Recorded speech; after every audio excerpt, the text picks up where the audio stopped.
sitting here thinking, I don't really think anybody has really sat down and discussed the pros and the cons of starting over. Well, here's my little story. So, starting over can really make or break you. Let's be honest. It's not something anybody want to do, especially when you're comfortable where you're at. So let me give you a little backstory. Okay, my name is Lakira. I'm 26 years old. I'm not that old, but I think I've been through a lot in life since I've been born. But anywho, we're gonna talk about 3 major things in my life that I had to start over in. One, I was married. I was married from 2019 to 2025. I was in the Army from 2018 to 2025. And I was currently living with a family I built from 2018 to 2025.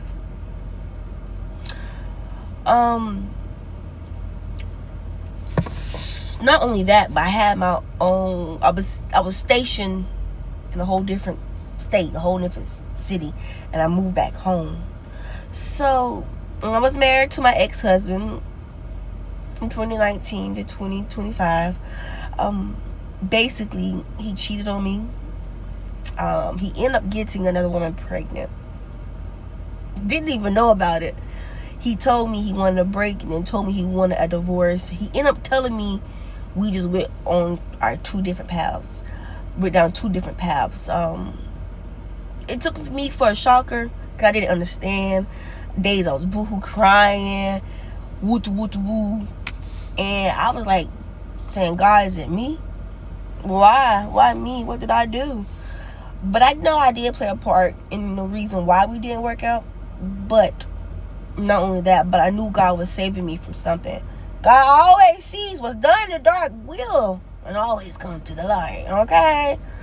I was in the Army. And if you know, you know. If you don't know, let me tell you this. If you join the Army is cool. The people in the Army will make you not want to be in the Army. They will bully you, talk about you, talk down on you, talk to you like you was a dog. And that is exactly what I experienced in the Army. But I will say this. I did enjoy it. I enjoyed the training. I enjoyed the discipline. It was my leadership that made or break it for me. And I'm not, me personally, I am my daddy's daughter. And I wasn't one of those soldiers that allow my leadership, regardless of what rank you is, because respect is earned, not given. And if you want me to respect you, please respect me as an individual, as a human being with feelings, with emotions. At the end of the day, don't call me your child, this, that, and the third.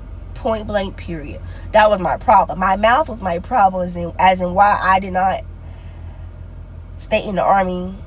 But the people also made me the way that I am now. But, yeah. And I relocated from Fayetteville, North Carolina, where I was stationed at Fort Bragg, back home to Florence, South Carolina. And since being here, it's different. It definitely hit harder than I thought it was. I thought it was going to be easy, but it's not. Because I'm so used to being in the Army and so used to working. It's not. Not only that, but I currently have a boyfriend. My man. He's not here. He's at basic training. So congratulations to you, baby. And that is also another change for me that I just cannot fathom. It's one thing to be in the service and going through it, but it's a whole different story to be on the other side. I went through it. Now he's going through it. And currently, it's hard for me. It's a whole transition that I just have to adjust to. And not gonna lie, I don't like it. I miss him. I miss my man. But to say, I will be give you guys more of a story, not daily, probably like weekly, how I got to where I'm at now. But all this to say, this is my message for encouraging somebody who's going through what I went through, who's currently lost or don't know what to do, where to go through, because starting over, I didn't want to. I hated it, not gonna lie. I said start over. I said, why? I feel like a failure. I feel like I failed in life. I said, God, this is not it. I don't know what I'm doing, because I made my life. I created a life, but when I created my life, I didn't implement or include God into my life plans. That was my own fault. But you live, you learn. But this is for anybody.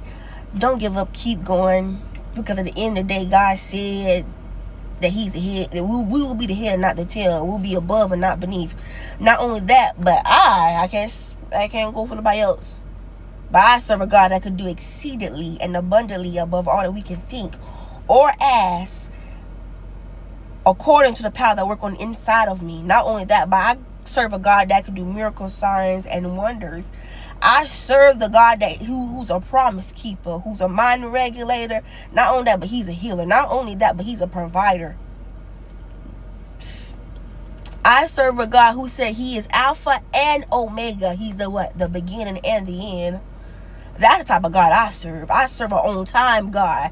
It might not come when I want it, but it's always on time. That was always on time. Okay, I say He on time. On time. Cause I can tell you, I've been at the end of the.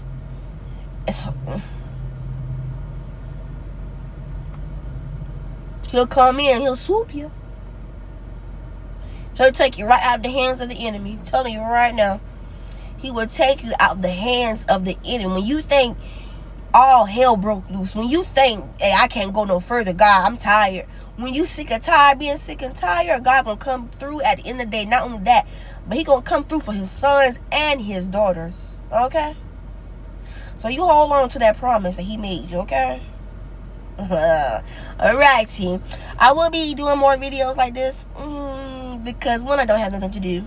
I don't work currently, but I still do get paid by the VA. Praise God. We thank God for what He did for me. And if He did it for me, I know He'll do it for you. But that's another testimony for me to talk about later on, okay? Alright, I love you guys. Bye.